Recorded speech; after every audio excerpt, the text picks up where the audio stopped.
বলিউড অভিনেতা সাইফ আলী খানকে ছুরিকাঘাতের মামলায় নতুন মোড়, জড়িত বাংলাদেশি দাবি মুম্বাই পুলিশের। প্রায় ৪৭,০০০ ফিলিস্তিনিকে হত্যার পর গাজায় যুদ্ধবিরতি শুরু, নেতানিয়াহুর হুমকিতে স্থায়িত্ব নিয়ে অনিশ্চয়তা। ট্রাম্পের শপথের পরপরই একগুচ্ছ নির্বাহী আদেশে বিশৃঙ্খলার আশঙ্কা, বাংলাদেশি পরিবারেও কেন আতঙ্ক? আসসালামু আলাইকুম, দেখছিলেন Bangla vision world news headline. Bollywood অভিনেতা সাইফ আলী খানের উপর হামলার ৩ দিন পর রবিবার সকালে মুম্বাইয়ের থানে থেকে এক সন্দেহভাজনকে গ্রেফতার করেছে মুম্বাই পুলিশ। পুলিশের ধারণা আটককৃত মোহাম্মদ শরীফুল ইসলাম শেজাদ বাংলাদেশি নাগরিক। আটক ৩০ বছরের যুবক শরীফুলকে আদালতে ওঠানোর পর তাকে ২৪ জানুয়ারি পর্যন্ত পুলিশ হেফাজতে রাখার নির্দেশ দিয়েছেন বিচারক। স্থানীয় সময় রবিবার দুপুর ১:৩০ নাগাদ অভিযুক্তকে মুম্বাই পুলিশ বান্দ্রার হলিডে কোর্টে পেশ করেছিল। মুম্বাই পুলিশের ডেপুটি কমিশনার দীক্ষিত গেদাম জানান, ৬ মাস আগে সন্দেহভাজন ব্যক্তি বাংলাদেশ থেকে ভারতে অনুপ্রবেশ করেছে। আটককৃত ব্যক্তির কাছে এমন কিছু জিনিস পাওয়া যায় যা থেকে বোঝা যায় তিনি বাংলাদেশি। যদিও আসামির আইনজীবী সন্দীপ শেখানি বলেছেন, দাবির পক্ষে শক্ত নথিপত্র দেখাতে পারেনি পুলিশ। তিনি আরও জানিয়েছেন, শরীফুল পরিবারের সঙ্গে ৭ বছর ধরে মুম্বাইয়ে বসবাস করছেন। আদালতে পেশ করা পুলিশের বক্তব্যে বলা হয়েছে, শরীফুল মুম্বাইয়ে বিজয় দাস নামে বসবাস করছিল। বুধবার রাতে চুরির উদ্দেশ্য নিয়েই সাইফ আলী খানের বাড়িতে ঢুকেছিল সে। তার বিরুদ্ধে ভারতে অনুপ্রবেশ আর সাইফের উপর অতর্কিত হামলার অভিযোগে মামলা হয়েছে। ৪৬,০০০ ফিলিস্তিনি হত্যার পর শেষ পর্যন্ত গাজায় কার্যকর হল বহু আকাঙ্ক্ষিত যুদ্ধবিরতি। চুক্তি অনুযায়ী প্রথম দিনে ৩ নারী ইসরায়েলি জিম্মির বিনিময়ে মুক্তির তালিকায় আছেন ৯৫ ফিলিস্তিনি বন্দী। ইসরায়েলের নানা টালবাহানার কারণে রবিবার নির্ধারিত সময় ৩ ঘণ্টা পর শুরু হয় যুদ্ধবিরতি। আর এই ৩ ঘণ্টাকে ছাড়েনি বর্বর ইসরায়েল। সে সময় নৃশংস বিমান হামলা চালিয়ে অন্তত ২০ ফিলিস্তিনিকে হত্যা করেছে দখলদার বাহিনী। ফলে অস্থায়ী এই যুদ্ধবিরতি টিকবে কিনা তা নিয়ে সন্দেহ প্রকাশ করেছেন বিশ্লেষকরা। রিফাত জামানের ডেস্ক রিপোর্ট। মৃত্যুপুরীর ধ্বংসযজ্ঞের পথ ধরে অজানা এক ভবিষ্যতের দিকে যাচ্ছে ইসরায়েলি নৃশংসতায় পঙ্গু গাজা। হামাস ও ইসরায়েলের মধ্যকার যুদ্ধবিরতি চুক্তি অনুযায়ী রবিবার এটি কার্যকরের পর বিধ্বস্ত ঘরবাড়িতে ফিরতে শুরু করেছে সাধারণ গাজাবাসী। কিন্তু কোথায় যাবে? ইসরায়েলি হত্যাযজ্ঞে পুরোপুরি মাটির সাথে মিশে গেছে গোটা গাজা। তবে যুদ্ধবিরতি হলেও সন্দেহ কাটছে না গাজাবাসীর, যে কোনো মুহূর্তে আবারও হামলার শঙ্কায় রয়েছে তারা। أنا دخلت المنطقة قبل يمكن 20-25 يوم قبل اليهود لا يمرقوا هنا। কারণ যুদ্ধবিরতি কার্যকরের দিনেও ইসরায়েলি প্রধানমন্ত্রী বেনিয়ামিন নেতানিয়াহুর বিতর্কিত মন্তব্যে অনিশ্চয়তা দেখা দেয়। নেতানিয়াহু দাবি করেন, বন্দি বিনিময় চুক্তি অনুযায়ী প্রথম ধাপে যেসব জিম্মিকে মুক্তি দেওয়া হবে তার তালিকা ইসরায়েলের কাছে দেয়নি হামাস। তালিকা না পাওয়া পর্যন্ত যুদ্ধবিরতি শুরু করতে অনীহা প্রকাশ করেন নেতানিয়াহু। সে অজুহাতে যুদ্ধবিরতি রবিবার স্থানীয় সময় সকাল ৮টা থেকে শুরু হওয়ার কথা থাকলেও তা ৩ ঘণ্টা পিছিয়ে যায়। আর এই সুযোগে গাজার বিভিন্ন এলাকায় হামলা আর হত্যাযজ্ঞ চালায় বর্বর ইসরায়েলি বাহিনী। শুধু গাজাবাসী নয়, যুদ্ধবিরতি টিকবে কিনা তা নিয়ে সন্দেহ প্রকাশ করেছে খোদ ইসরায়েলিরাও। מצד אחד הפסקת אש לחזק את הכוחות আর এই সন্দেহ যে অমূলক নয় তার প্রমাণ এই ইসরায়েলি সেনার বক্তব্য থেকে। তিনি জানান, তারা যে কোনো মুহূর্তে আবারও লড়াইয়ে ফিরে যেতে প্রস্তুত। রিফাত জামান, বাংলা ভিশন নিউজ ডেস্ক। এদিকে যুদ্ধবিরতি শুরু হলেও এর স্থায়িত্ব নিয়ে অনিশ্চয়তায় কপালে চিন্তার ভাঁজ ফেলে দিয়েছে ইসরায়েলের প্রধানমন্ত্রী বেনিয়ামিন নেতানিয়াহুর নতুন বক্তব্য। প্রয়োজনে গাজায় আবার অভিযান শুরুর অঙ্গীকার করে দ্বিতীয় ধাপের যুদ্ধে আরও আগ্রাসী হয়ে ফিরে আসার হুঁশিয়ারি দিয়েছেন। যুদ্ধবিরতি নিয়ে জাতির উদ্দেশ্যে ভাষণে একে স্বল্পস্থায়ী বলেছেন নেতানিয়াহু। বিস্তারিত মীর ফজলে রাব্বির ডেস্ক রিপোর্টে। ইসরায়েলি আগ্রাসনের ভয়াবহতা থেকে মুক্তি পেতে অপেক্ষার প্রহর গুনছেন গাজার বাসিন্দারা। তবে আবারও গাজাবাসীর উদ্বেগ বাড়িয়ে দিলেন ইসরায়েলের প্রধানমন্ত্রী নেতানিয়াহু। প্রয়োজনে গাজায় পুনরায় যুদ্ধ শুরু করার অঙ্গীকার করেছেন নেতানিয়াহু। শুধু তাই নয়, দ্বিতীয় ধাপে যুদ্ধে আরও আগ্রাসী হয়ে ফিরে আসার হুঁশিয়ারিও দিয়েছেন তিনি। যুদ্ধবিরতি নিয়ে জাতির উদ্দেশ্যে দেয়া ভাষণে নেতানিয়াহু বলেন, এই যুদ্ধবিরতি স্বল্পস্থায়ী। প্রয়োজনে যুক্তরাষ্ট্রের পূর্ণ সমর্থনে আরও আগ্রাসী রূপে গাজায় হামলা চালানোর জন্য প্রস্তুত রয়েছে ইসরায়েল। ভাষণে যুদ্ধবিরতিকে নিজের জয় বলে উল্লেখ করেছেন নেতানিয়াহু। নেতানিয়াহুর মন্ত্রিসভার অনেকেই যুদ্ধবিরতি চুক্তির বিপক্ষে অবস্থান নিয়েছিলেন। তবে বিরোধিতার মুখেও হামাসের সঙ্গে যুদ্ধবিরতি ও বন্দি বিনিময় চুক্তির অনুমোদন দিয়েছে ইসরায়েলের মন্ত্রিসভা। আল জাজিরার এক প্রতিবেদনে বলা হয়, শুক্রবার গভীর রাত পর্যন্ত যুদ্ধবিরতি নিয়ে নেতানিয়াহু ও তার মন্ত্রিসভার সদস্যদের মধ্যে শ্বাসরুদ্ধকর এক বৈঠক চলে। বৈঠক শেষে নেতানিয়াহুর জোট সরকারের ২৪ জন মন্ত্রী যুদ্ধবিরতি চুক্তির পক্ষে ভোট দেন আর ৮ জন দেন বিপক্ষে। ৬ ঘণ্টারও বেশি সময় ধরে চলা ওই বৈঠকে কয়েকজন কট্টরপন্থী মন্ত্রী এ চুক্তির ঘোর বিরোধিতা করেন। বিরোধিতাকারীদের মধ্যে আছেন জাতীয় নিরাপত্তা মন্ত্রী ইতমার বেন গভির ও অর্থমন্ত্রী বেজালেল স্মোট্রিচ। এর মধ্যেই ইতমার বেন গভির যুদ্ধবিরতি চুক্তির প্রতিবাদে নেতানিয়াহুর মন্ত্রিসভা থেকে পদত্যাগ করেছেন। এদিকে যুদ্ধবিরতির আশায় রুদ্ধশ্বাসে অপেক্ষা করছেন উপত্যকাবাসীরা। নিজ বাড়িতে ফিরতে উদ্গ্রীব হয়ে আছেন লাখ লাখ বাসিন্দা। এর মধ্যেই ধ্বংসপ্রায় গাজায় প্রবেশের জন্য ইউনিসেফের পক্ষ থেকে প্রস্তুত রয়েছে ১৩০০ ত্রাণবাহী ট্রাক। যুদ্ধবিরতি চুক্তি কার্যকর হওয়ার প্রথম দিন থেকেই দক্ষিণ গাজার রাফা শহর ছাড়তে শুরু করেছে ইসরায়েলি সেনারা। জানা গেছে, ইসরায়েলি সেনাদের বহর সামরিক যানবাহন সহ মিশরের সাথে গাজার দক্ষিণ সীমান্ত বরাবর ফিলাডেলফি করিডোরের দিকে ফিরে যাচ্ছে। মীর ফজলে রাব্বি, বাংলা ভিশন। যুক্তরাষ্ট্রের নবনির্বাচিত প্রেসিডেন্ট ডোনাল্ড ট্রাম্পের শপথ ঘিরে সাজ রব যুক্তরাষ্ট্রে। এই উৎসব আয়োজনে রিপাবলিকান পার্টি আর ট্রাম্পের মিত্ররা খুশি হলেও নানান হুমকি ধমকি আশঙ্কায় অস্বস্তির তালিকাটা বেশ দীর্ঘ। অতীত অভিজ্ঞতা আর শপথের আগে খোদ ট্রাম্পের হুঁশিয়ারিতে অজানা গন্তব্য আর আশঙ্কা তাড়িয়ে ফিরছে সিরিয়া, লেবানন, ইয়েমেনের মতো বিভিন্ন মুসলিম দেশসহ বাংলাদেশের নাগরিকদেরও। বিস্তারিত মেহরাব হোসেন খানের ডেস্ক রিপোর্টে। যুক্তরাষ্ট্রের প্রেসিডেন্ট হিসাবে প্রথম মেয়াদ আর পরবর্তী সময়ে নানা বিতর্কিত ঘটনায় নিজের অস্বস্তিকর অপ্রত্যাশিত এক ইমেজ দাঁড় করিয়েছেন রিপাবলিকান নেতা ডোনাল্ড ট্রাম্প। এ কারণেই আবার ৪ বছরের জন্য প্রেসিডেন্ট হিসেবে নির্বাচিত হওয়ার পর থেকেই শুধু মার্কিনীরা নন, বিশ্ববাসী নয়া অঘটনের আশঙ্কায় প্রতীক্ষার ক্ষণ গুনছেন।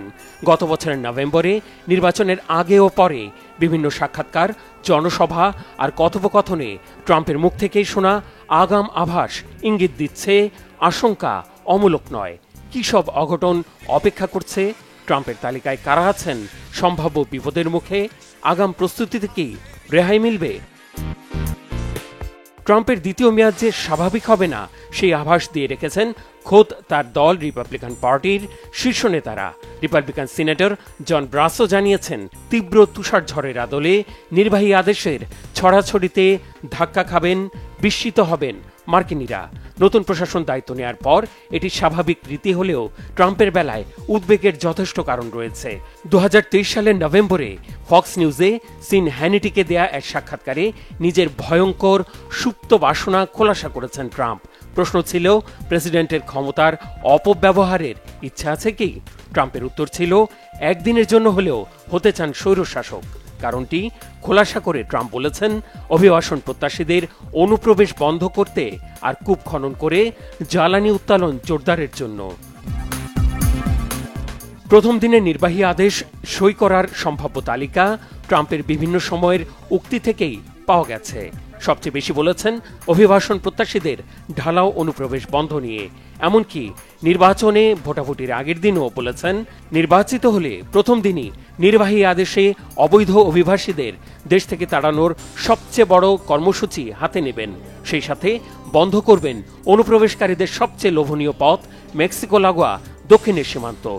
সরকারি হিসাবে যুক্তরাষ্ট্রের আনাচে কানাচে বর্তমানে ছড়িয়ে আছে ১,১০,০০,০০০ বেশি অনিবন্ধিত অভিবাসী। প্রথম মেয়াদের মতো এবারও মুসলিম দেশ থেকে যুক্তরাষ্ট্রে অভিবাসনের সুযোগ বন্ধের আভাস দিয়েছেন ট্রাম্প। ২০১৭ সালের জানুয়ারিতে Iran, Iraq, Libya, Syria, Sudan, Somalia আর ইয়েমেনের মতো ৭টি মুসলিম দেশের নাগরিকদের যুক্তরাষ্ট্রে ঢোকা ৯০ দিনের জন্য নিষিদ্ধ করেছিলেন।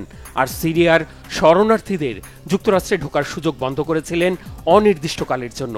এবার গাজার শরণার্থীদেরও একই হাল করার ইচ্ছা রয়েছে। মুসলিম দেশ থেকে যুক্তরাষ্ট্রে যারা ঢুকছেন বা ঢোকার অপেক্ষায় আছেন তাদের ঢালাওভাবে সন্ত্রাসী তকমা দিয়েছেন ট্রাম্প।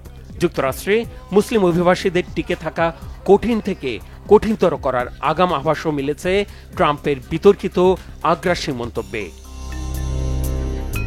মার্কিন নাগরিকত্ব পাওয়ার রাস্তাটিও অনেক কঠিন হবে ট্রাম্পের আমলে। অবৈধ অভিবাসীদের সন্তান জন্মসূত্রে নাগরিকত্ব পাওয়ার সুবর্ণ সুযোগ নির্বাহী আদেশে বন্ধের পক্ষে প্রচারও চালিয়েছেন নয়া প্রেসিডেন্ট ট্রাম্প।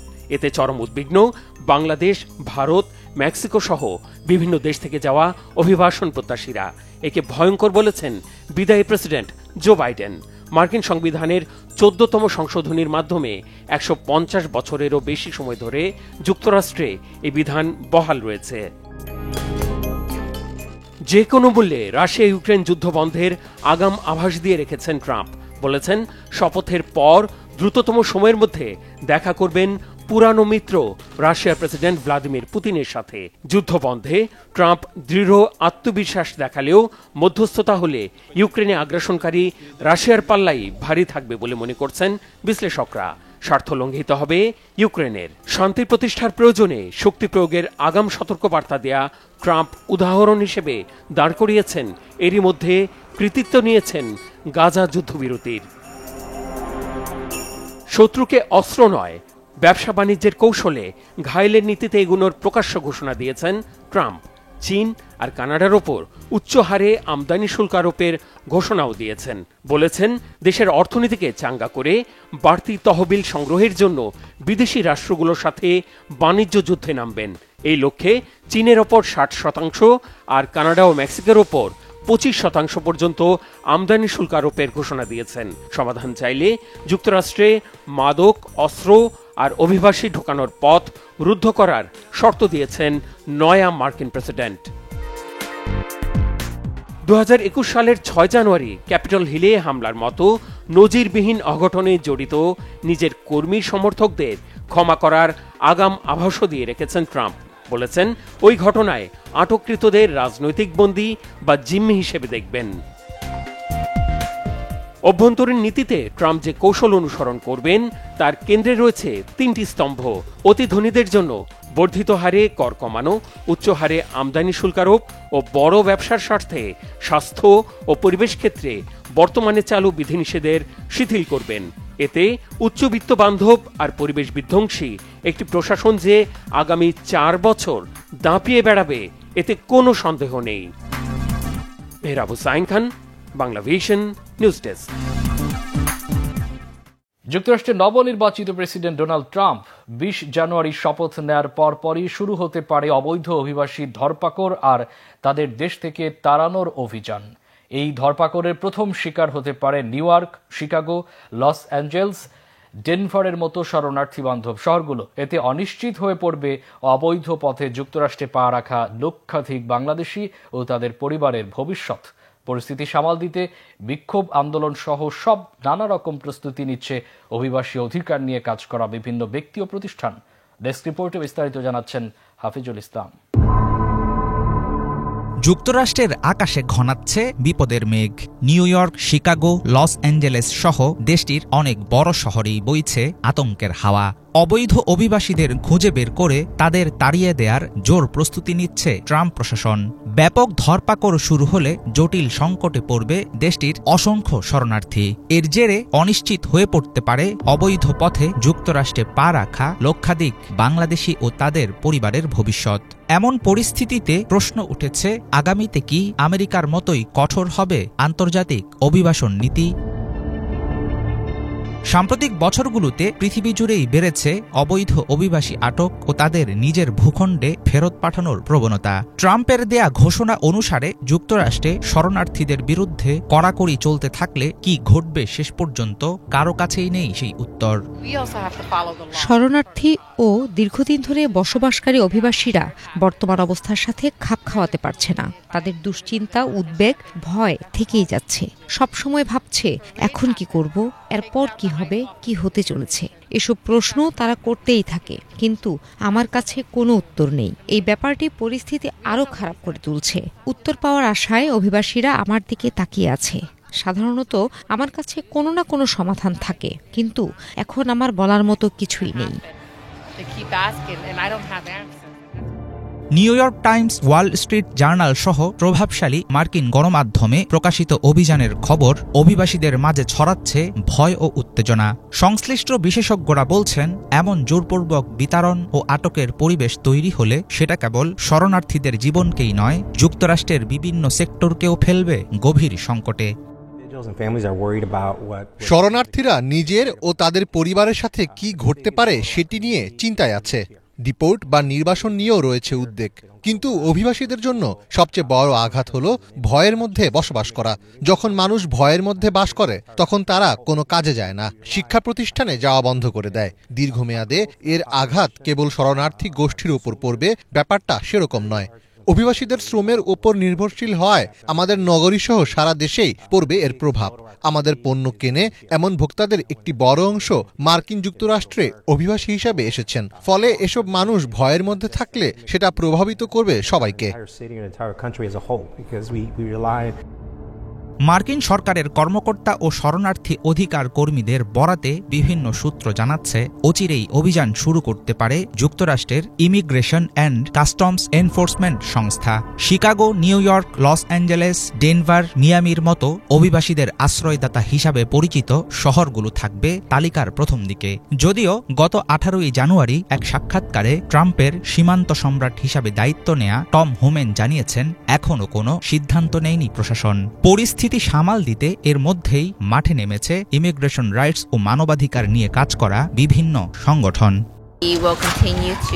আমরা অভিবাসীদের নিজস্ব অধিকার জানানোর কর্মশালা চালিয়ে যাব। ইমিগ্রেশন অ্যান্ড কাস্টমস এনফোর্সমেন্ট সংস্থা কিভাবে কাজ করবে সে সম্পর্কে তথ্য শেয়ার করব।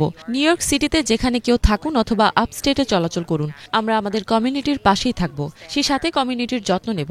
সত্যি বলতে, কাউকে জোরপূর্বক ফেরত পাঠানো ও আটকে রাখার মতো কার্যক্রম ঠেকানোর ক্ষেত্রে এটি আমাদের সেরা হাতিয়ার।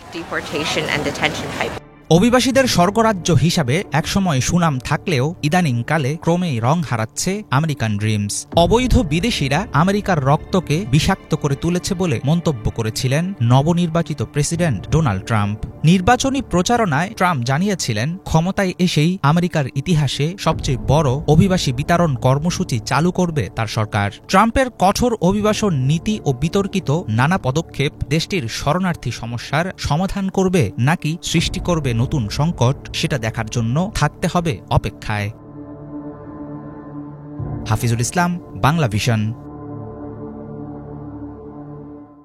যুক্তরাষ্ট্রের নবনির্বাচিত প্রেসিডেন্ট ডোনাল্ড ট্রাম্পের শপথ গ্রহণের একদিন আগে ওয়াশিংটন ডিসিতে বিক্ষোভ করেছে হাজার হাজার মানুষ। বিক্ষোভকারীদের অধিকাংশই নারী। আয়োজকদের মতে ট্রাম্পের ভাবাদর্শ মোকাবেলা করাটাই তাদের বিক্ষোভের মূল বিষয়। আয়োজকরা 50,000 মানুষের অংশগ্রহণ আশা করলেও জমায়েত হয় মাত্র 5,000-এর মতো।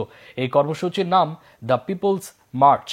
কয়েকটি গ্রুপের এই সংগঠনটি জলবায়ু সংকট, অভিবাসন, নারী অধিকার সহ বিভিন্ন ইস্যুতে কাজ করে। এদিকে শপথের জন্য শনিবার ওয়াশিংটন ডিসিতে গেছেন ডোনাল্ড ট্রাম্প। এদিন ওয়াশিংটন মনুমেন্টের সামনে জমায়েত হয়েছিল ট্রাম্প সমর্থকরাও। 20 জানুয়ারি শপথ গ্রহণ উপলক্ষে ভার্জিনিয়ায় ট্রাম্পের গলফ ক্লাবে আতশবাজি সহ বিভিন্ন অনুষ্ঠানের আয়োজন করা হয়।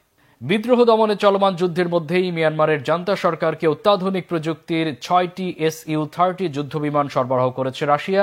রেডিও ফ্রান্স জানিয়েছে, এর বিনিময়ে রাশিয়াকে 6টি হাতি দিয়েছে মিয়ানমার সরকার। এসব হাতি যুদ্ধবিমানের মূল্য পরিশোধের অংশ হিসাবে নাকি প্রতীকী উপহার হিসাবে দেওয়া হয়েছে তা নিশ্চিত হওয়া যায়নি। হিজল জুবাইয়ের ডেস্ক রিপোর্টে বিস্তারিত। বিদ্রোহীদের বিরুদ্ধে চলমান যুদ্ধে কোণঠাসা অবস্থায় মিয়ানমারের জান্তা সরকার। এরই মাঝে রাশিয়ার সবচেয়ে শক্তিশালী যুদ্ধবিমান যুক্ত হল মিয়ানমারের বিমান বাহিনীতে। দুই দেশের মধ্যে সামরিক সহযোগিতার অংশ হিসেবে এসব যুদ্ধবিমান হস্তান্তর করা হয়েছে, কিন্তু এর বিনিময়ে রাশিয়া যা পেয়েছে তা অপ্রত্যাশিত। রবিবার রেডিও ফ্রান্সের বরাত দিয়ে ভারতীয় সংবাদ মাধ্যম হিন্দুস্তান টাইমস জানিয়েছে, ওই 6 যুদ্ধ বিমানের বিপরীতে রাশিয়াকে 6টি হাতি হস্তান্তর করেছে মিয়ানমার। তবে আনুষ্ঠানিকভাবে এগুলো যুদ্ধ বিমানের বিনিময় মূল্য হিসেবে দেয়া হয়েছে কিনা তা পুরোপুরি নিশ্চিত হওয়া যায়নি। যদিও রেডিও ফ্রান্স সহ বিভিন্ন গণমাধ্যম বলছে, হাতিগুলো যুদ্ধ বিমানের মূল্য পরিশোধের অংশ হিসেবেই দেয়া হয়েছে। রেডিও ফ্রান্স জানায় 2018 সালে 6টি Su-30 যুদ্ধ বিমান ক্রয়ের জন্য মস্কোর সাথে $400 মিলিয়ন সমমূল্যের সামরিক চুক্তি করে নেপিডো। এরপর 3 ধাপে বিমানগুলো সরবরাহ করা হলো। এরপরই রাশিয়াকে 6টি হাতি পাঠালো মিয়ানমার। সাম্প্রতিক বছরগুলোতে দুই দেশের মধ্যে আদান প্রদান বাড়ছে। রাশিয়ার সাথে সম্পর্ক গভীর করতে বেশ কিছু চুক্তি করেছে মিয়ানমার। এর মাঝে মিয়ানমার বিমান বাহিনীর সক্ষমতা বৃদ্ধি বিষয়ক চুক্তিও রয়েছে। এদিকে কোনো কোনো বিশ্লেষক বলছেন এসব হাতি সরাসরি মূল্য পরিশোধের অংশ না হয়ে প্রতীকী উপহারও হতে পারে। 2023 সাল ছিল রাশিয়া ও মিয়ানমারের মধ্যে কূটনৈতিক সম্পর্কের 75 বছর পূর্তি। তার অংশ হিসেবেও মস্কোকে এসব হাতি পাঠাতে পারে নেপিডো। এর আগেও নানা সময় হাতি কূটনীতির দ্বারস্থ হতে দেখা গেছে মিয়ানমারকে। গভীর বন্ধুত্বের স্মারক হিসেবে বিভিন্ন দেশকে হাতি উপহার দেয় তারা। মিয়ানমারে হাতিকে দেখা হয় ক্ষমতা ও সৌভাগ্যের প্রতীক হিসেবে। আন্তর্জাতিক বিভিন্ন সংবাদ মাধ্যম জানিয়েছে হাতিগুলোর মাঝে একটি পুরুষ ও 5টি নারী। এগুলো দেখভাল ও তদারকির দায়িত্ব পেয়েছে মস্কো স্টেট সার্কাস। এরই মাঝে রাশিয়ায় পৌঁছানো হাতিগুলো পরিদর্শন করেছেন দেশটির পররাষ্ট্র মন্ত্রণালয়ের মুখপাত্র মারিয়া জাখারোভা। এদিকে মিয়ানমারের জান্তা সরকারের কঠোর সমালোচনা করে রেডিও ফ্রান্সের প্রতিবেদনে বলা হয়, রুশ প্রেসিডেন্ট ভ্লাদিমির পুতিনের নগ্ন সমর্থক জান্তা সরকারের প্রধান মিন অং হ্লেং ইউক্রেন ও ক্রিমিয়ায় রুশ আগ্রাসনকে প্রকাশ্যে সমর্থন দিয়ে যাচ্ছেন তিনি। বেসামরিক নাগরিকদের ওপর যুদ্ধ চাপিয়ে দেওয়ার জন্য আন্তর্জাতিক নানা নিষেধাজ্ঞার আওতায় থাকা এই জান্তা সরকারকে রাশিয়া ও চীন নানাভাবে সহায়তা দিয়ে যাচ্ছে বলেও উল্লেখ করে রেডিও ফ্রান্স। সম্প্রতি সরবরাহ করা রুশ যুদ্ধ বিমানগুলো সেই বার্তাই বহন করে। ক্ষমতায় টিকে থাকতে নানাভাবে রাশিয়া ও চীনের প্রতি নির্ভরতা বাড়াচ্ছে মিয়ানমারের জান্তা। হিজল জোবায়ের, বাংলা ভিশন। ইরানের রাজধানী তেহরানে সুপ্রিম কোর্টে গুলি করে 2 বিচারককে হত্যা করা হয়েছে। হামলার পর আত্মহত্যা করেছে বন্দুকধারীরা। বিশেষজ্ঞদের ধারণা 1980 ও 1990 এর দশকে ইসলামী শাসন বিরোধী আন্দোলন দমনে তাদের ভূমিকার কারণে এই হামলা হতে পারে। বিস্তারিত ডেস্ক রিপোর্টে। ইরানের রাজধানী তেহরানে এক বন্দুকধারীর গুলিতে 2 বিচারক নিহত হয়েছেন। ইরানের রাষ্ট্রীয় সংবাদ সংস্থা IRNA জানিয়েছে শনিবার সকাল 9টার দিকে সুপ্রিম কোর্টে এই ঘটনা ঘটে। নিহত বিচারকদের নাম আলী রাজিনী ও মোহাম্মদ মঘিসে। ইরানের বিচার বিভাগের সংবাদ মাধ্যম মিজানের প্রতিবেদন থেকে জানা যায়, বন্দুকধারী আদালতের ভেতরে প্রবেশ করে এলোপাতাড়ি গুলি চালায়। এতে ঘটনাস্থলেই 2 বিচারক নিহত হন। এ সময় এক নিরাপত্তা কর্মীও আহত হয়েছেন। প্রতিবেদনে আরও জানানো হয়, হামলার পর বন্দুকধারীও আত্মহত্যা করেছে। বিচার বিভাগের মুখপাত্র আসগর জাহাঙ্গীর বলেন, হামলাকারী একটি হ্যান্ডগান নিয়ে আদালতে প্রবেশ করে গুলি চালায়। হামলার উদ্দেশ্য সম্পর্কে এখনও বিস্তারিত কিছু জানা যায়নি। তবে বিশেষজ্ঞরা ধারণা করছেন 1980 ও 1990 দিকে ইসলামী শাসন বিরোধী আন্দোলন দমন করতে এই 2 বিচারকের ভূমিকা ছিল। অতএব এই কারণে হামলাটি হয়ে থাকতে পারে। এই হত্যাকাণ্ড পূর্ব পরিকল্পিত হিসেবে উল্লেখ করেছে ইরানের বিচার বিভাগ। তারা জানিয়েছে হামলাকারীর সাথে সুপ্রিম কোর্টে চলমান কোনো মামলার সম্পর্ক নেই। আক্রমণকারীর পরিচয় সম্পর্কে বিস্তারিত কিছু বলা হয়নি। এই বিষয়ে আরও তদন্ত চলছে এবং হামলার পেছনে অন্য কোনো বাহিনী জড়িত কিনা সেটিও খতিয়ে দেখা হচ্ছে। ইরানের শীর্ষ বিচারকদের একজন আলী রাজিনী 1998 সালের দিকেও একবার হত্যা চেষ্টার শিকার হয়েছিলেন। সে সময় হামলাকারীরা তার গাড়িতে একটি চৌম্বক বোমা স্থাপন করেছিল। অন্যদিকে রেভলিউশনারি কোর্টের বিচারক মোহাম্মদ মঘিসে 2019 সালে মার্কিন যুক্তরাষ্ট্রের নিষেধাজ্ঞার আওতায় ছিলেন। যুক্তরাষ্ট্রের অর্থ মন্ত্রণালয়ের মতে বিচারক মঘিসেকে অসংখ্য অন্যায্য বিচারের জন্য নিষিদ্ধ করা হয়। 2023 সালে কানাডাও মানবাধিকার লঙ্ঘনের অভিযোগে তার উপর নিষেধাজ্ঞা আরোপ করে। এর আগে 2005 সালের আগস্টে ইরানের প্রখ্যাত বিচারক হাসান মোহাদ্দাসকে তেহরানের একটি ব্যস্ত এলাকায় 2 বন্দুকধারী গুলি করে হত্যা করে। এই হত্যার দায়ে দোষী সাব্যস্ত 2 ব্যক্তিকে প্রকাশ্যে ফাঁসিতে ঝুলিয়ে মৃত্যুদণ্ড কার্যকর করা হয়েছিল। ইরানে গত কয়েক বছরে উচ্চ স্তরের ব্যক্তিদের লক্ষ্য করে বেশ কয়েকটি বন্দুক হামলার ঘটনা ঘটেছে। গত অক্টোবরে ইরানের কাজিরুন শহরে জুমার নামাজে ইমামতি করার পর এক শিয়া মুসলিম ধর্মপ্রচারককে গুলি করে হত্যা করা হয়। 2023 সালের এপ্রিলে মাজানদারান প্রদেশের একটি ব্যাংকে আব্বাস আলী সোলাইমানি নামে এক প্রভাবশালী ধর্মীয় নেতাকেও গুলি করে হত্যা করা হয়। ইফাত জাহান, বাংলা ভিশন। এই ছিল আজকের মতো। সাথে থাকায় অসংখ্য ধন্যবাদ।